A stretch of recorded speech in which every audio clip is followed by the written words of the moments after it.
I've been sitting on this video idea for quite some time now, and always wanted to say something about it. But there are a lot of open world video games nowadays. You see, over the past 2 decades roughly, there have been a steady increase in the number of games that have been advertised as open world in their marketing campaigns. Now, I will admit, according to the market and the current state of trends in video games and whatnot, my opinion is, how do I say, probably just outright incorrect here.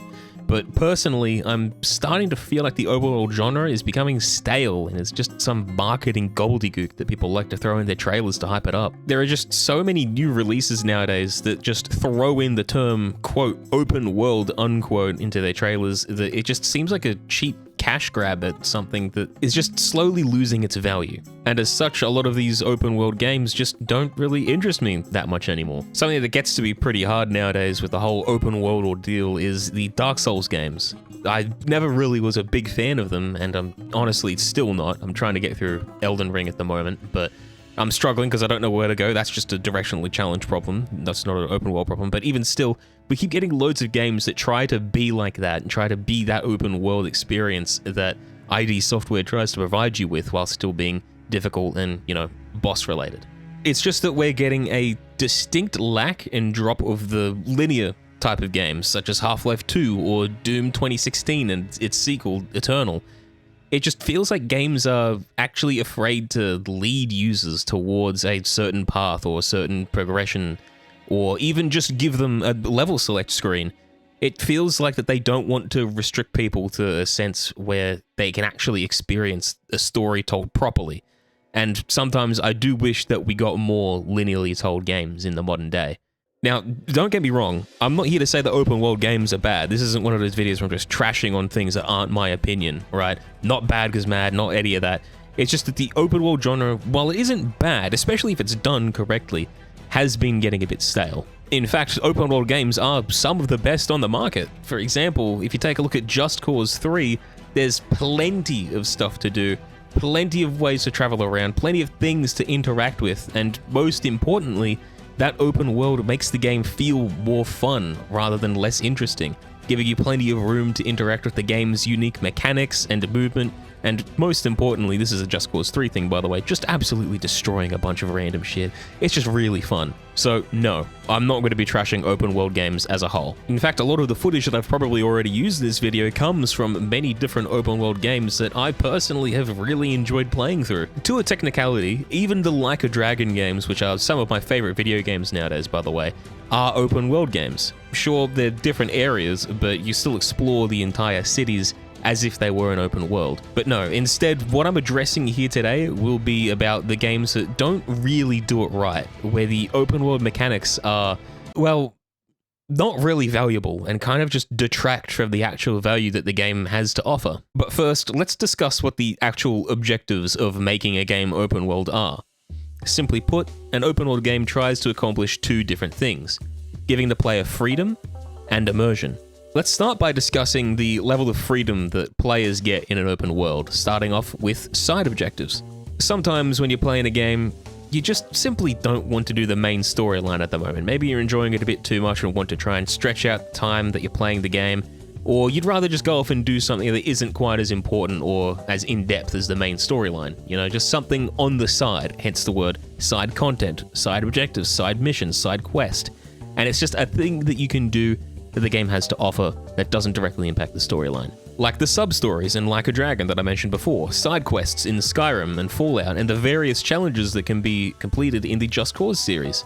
These little tidbits of things that you can do alongside the story quest at your own pace tries to both develop the world by getting the player acquainted with how the game's world operates and functions on a day-to-day basis, from different dialogues and interactions that you get with other characters, or even just to try and set a different tone for the game, maybe making it more lighthearted by doing something ridiculous like just the random racing challenges in the Just Cause series, which, while they're still fun, don't really make much sense when you take them out of context. Like, none of this really seems to help the main storyline or even be necessary to do, or something that a person would ever do in a world like this. It's just to set the tone of the game and to try and cement the feeling of that open world. And therefore, by allowing players to wander off and do their own thing at their own time, at their own pace, and by their own will, the player is allowed to be a lot more heavily engaged in the game and engage with the overall storytelling that the game has to offer, whether that be through small little things you could just see in the world or through actual dialogue in the storyline and yada yada yada. You get the point. There are countless instances of this being done well. In fact, it's such a common practice that you'll find this being done in almost every single open world game you play. Whether it's the random Nemesis missions in Middle-earth Shadow of War, Elden Ring's typical three-liners scattered across the map, or the 400th sub-story that happens just as you walk down a street in the Yakuza games, it's easy to see that this is something that almost everyone can enjoy, or at least appreciate the developers taking the time to implement. Now, as for immersion, which I'm not going to lie, the whole point about Freedom kind of bled into this anyway, but we move, is entirely dedicated to making the game's world as a whole feel consistent and realistic according to its own rules and themes. In my mind, this comes from a variety of different sources, like simple world building. No, not like quests, I mean physical world building, about as literal as you can get. For example, the architectural style, how deteriorated or how clean things are, what the environment looks like. Does everything feel oppressive and menacing, or is there an abundance of open space and wide fields? There's a lot of small visual cues about how the world is built physically that can convey a lot about the world's history and its current state just at a simple glance.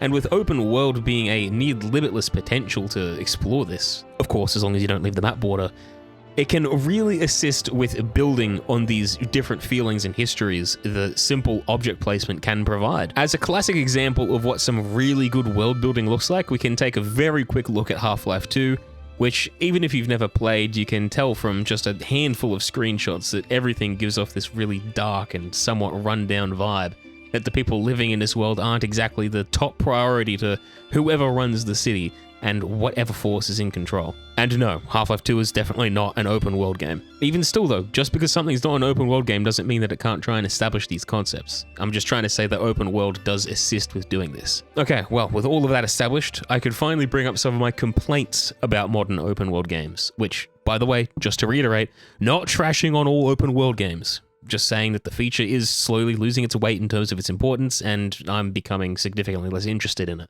So, what's the first thing that's making open world games less interesting to me? Marketing.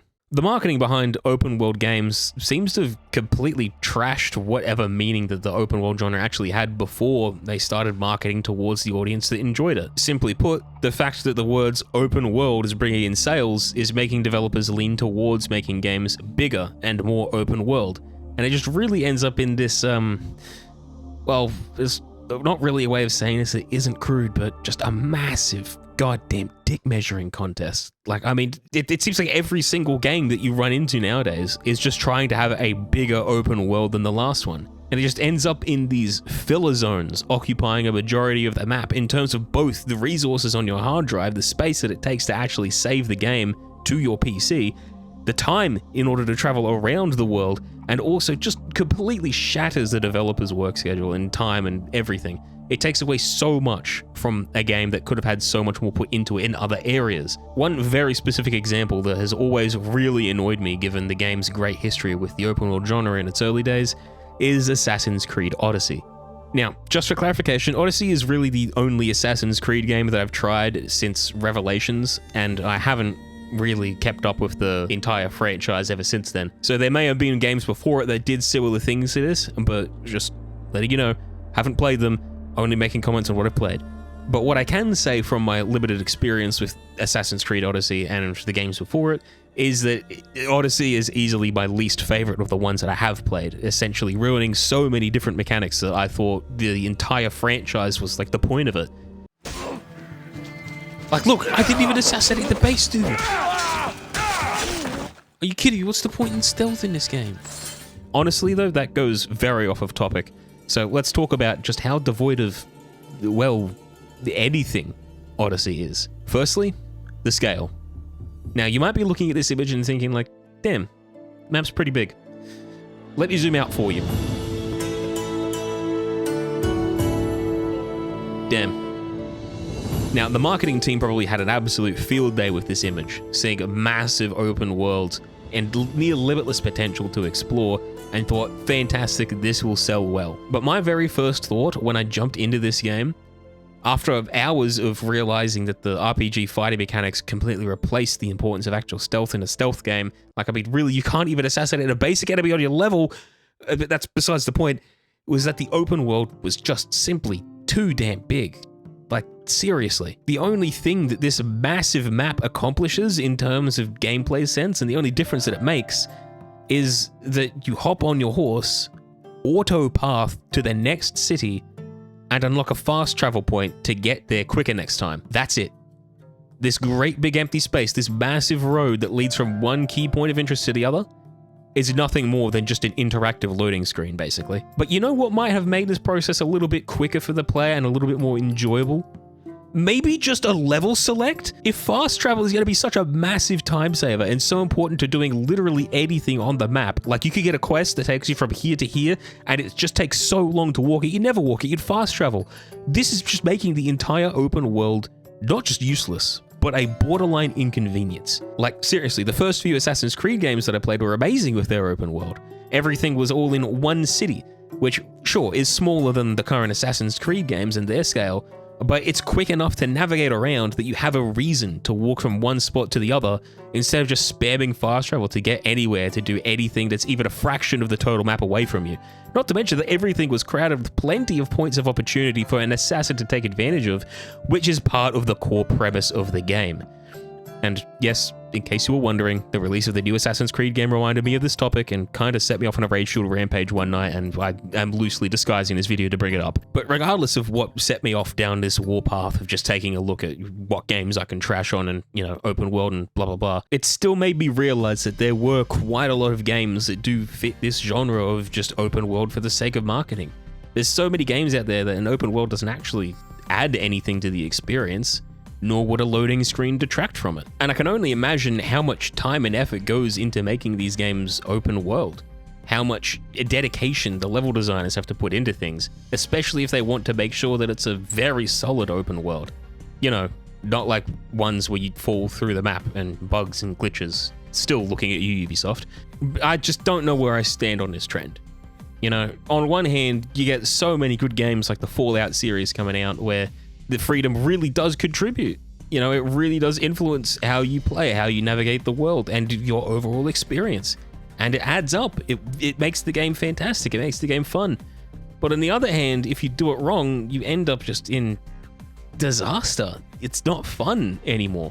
Things take too long to do. Things just aren't entertaining enough, and you end up kind of just zoning out. But either way, a trend is a trend, and trends become trends because they were. Wow, fantastic job, Cal. You've really just, you know, described how the world works.